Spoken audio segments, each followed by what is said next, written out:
Good afternoon, my dear student. Now today I am going to tell you some basic operation of addition, subtraction, multiplication and division of square root values. For addition, in case of addition, I am going to tell you if both square root numbers value है same, अगर दोनों ही square roots की value अगर same है तो वो आपस में ऐड हो जाएंगे। जैसे कि यहाँ पर √2 और √2 दोनों ही सेम स्क्वायर रूट नंबर्स हैं, इनके पास में कोफिशिएंट क्या है 1, √2 के पास में कोफिशिएंट 1, इसके पास भी √2 कोफिशिएंट 1। तो अगर हम इन दोनों में से कॉमन लें, अगर हम इसमें से √2 को कॉमन लें, जैसे कि इन दोनों में √2 कॉमन लिया तो यहाँ पर इसकी जगह पे क्या बचा 1 और इसकी जगह पे भी क्या बचा 1, तो ये दोनों ऐड हो गए, क्या हो गया 2, तो इसलिए आंसर आया 2√2। ऐसे ही अगर इन दोनों के साथ में कोई कोफिशिएंट लगा हो, जैसे कि 2√2 प्लस 3√2, तो उन दोनों उस केस में इन दोनों में क्या कॉमन लिया √2, अंदर क्या बचा 3 + 2 कितना आ गया 5√2। तो इस तरीके से हम लोग लिख सकते हैं। ऐसे ही अगर कोई बड़ी डिजिट है √11 प्लस √11, तो सेम प्रोसेस √11 को हम लोग कॉमन लेंगे और अंदर क्या बचेगा 1 + 1, तो क्या हो जाएगा ये 1 + 1 क्या हो गया 2 और 2√11। ऐसे ही देखिए आप अगर कोफिशिएंट डिफरेंट हों 6√11 7√11 दोनों में क्या कॉमन है √11, अंदर बचा 6 + 7 = 13√11। अब हम लोग दूसरा केस देखते हैं कि अगर दोनों स्क्वायर रूट्स डिफरेंट वैल्यूज़ के हों। जैसे देखिए ये है √2, ये है √3, ठीक है।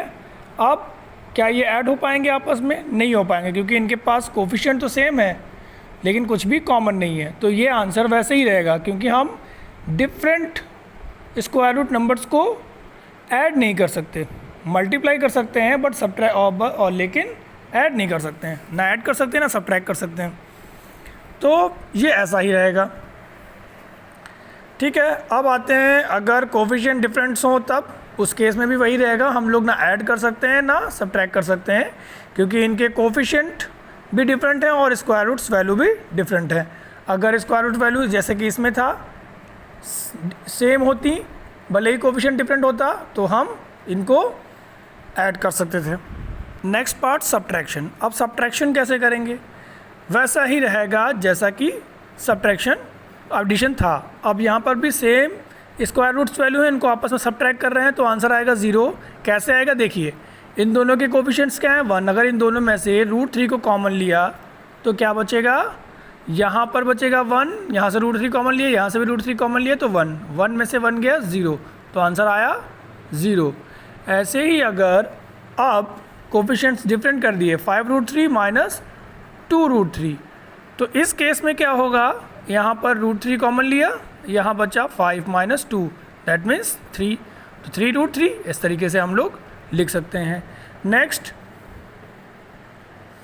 -7√3 + 5√3, इन दोनों में भी इन दोनों के स्क्वायर रूट्स वैल्यू सेम है, तो क्या कॉमन हो जाएगा √3, अंदर क्या बचा -5 + 5 -7 + 5, तो -7 में से +5 गया कितना बचेगा -2, तो उसको मल्टीप्लाई कर देंगे, क्या मिल जाएगा -2√3।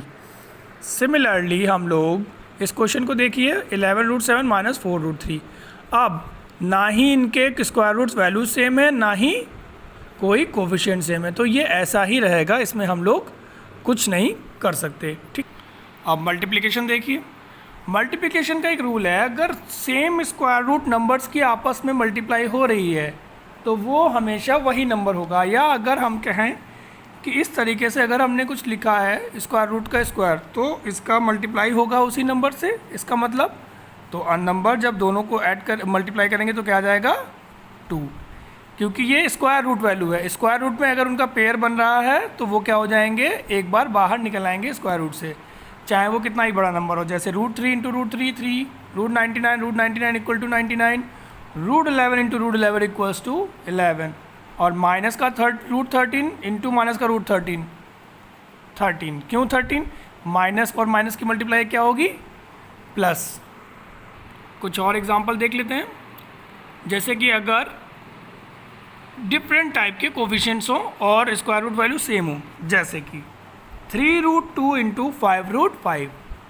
सो अब क्या करेंगे, रूट वाले नंबर्स की रूट वाले नंबर से मल्टीप्लाई करेंगे और जो विदाउट रूट नंबर हैं उनको आपस में मल्टीप्लाई करेंगे। जैसे 3 इंटू 5, क्योंकि सब मल्टीप्लाई में है, देखिए यहाँ पे प्लस प्लस कुछ नहीं है, सब मल्टीप्लाई में है। 3 मल्टीप्लाई √2 इंटू 5 मल्टीप्लाई √2, तो 3 और 5 की मल्टीप्लाई की, √2 और √2 की मल्टीप्लाई की। तो √2 और √2 दोनों सेम नंबर है, इनकी जब मल्टीप्लाई करेंगे तो वो सिंगल टाइम 2 आ जाएगा, जैसा कि पीछे बताया। और 3 और 5 की मल्टीप्लाई करने पे क्या आया, 30। तो क्या हो गया, 30। अब ये देखिए बी पार्ट, इसमें 4√7 माइनस का है और 5√7 प्लस का है। माइनस प्लस हमेशा माइनस आएगा। 4 और 5 की मल्टीप्लाई हो गई, √7 की मल्टीप्लाई हो गई। ओके, तो √7 की मल्टीप्लाई आई 7, सिंप्लीफाई कर लिया, आ गया। सी पार्ट देखिए यहाँ पर, अब स्क्वायर रूट वैल्यू डिफरेंट्स हैं, कांस्टेंट भी उनके डिफरेंट हैं। तो 7 और 4 की मल्टीप्लाई, √11 √13 की मल्टीप्लाई। हम लोगों ने अभी एक फार्मूला आज हमने मॉर्निंग में अटैक किया था, वो √a into √b is equal to √a into b। तो ऐसे ही √11 इंटू √13 उनकी आपस में मल्टीप्लाई हो जाएगी अंदर रूट स्क्वायर रूट के अंदर, क्योंकि दोनों स्क्वायर रूट के अंदर हैं इसलिए। तो क्या हो जाएगा, 143। ठीक है, तो 7 4 जा 28 आ गया और √11 और 13 की मल्टीप्लाई क्या हुई, 143। ठीक है, अब आते हैं डी पॉइंट पे। 84 √11 इंटू 2√3, तो 84 और 2 की मल्टीप्लाई कर दी, √11 और 3 की मल्टीप्लाई कर दी, जो कि आ जाएगी 33।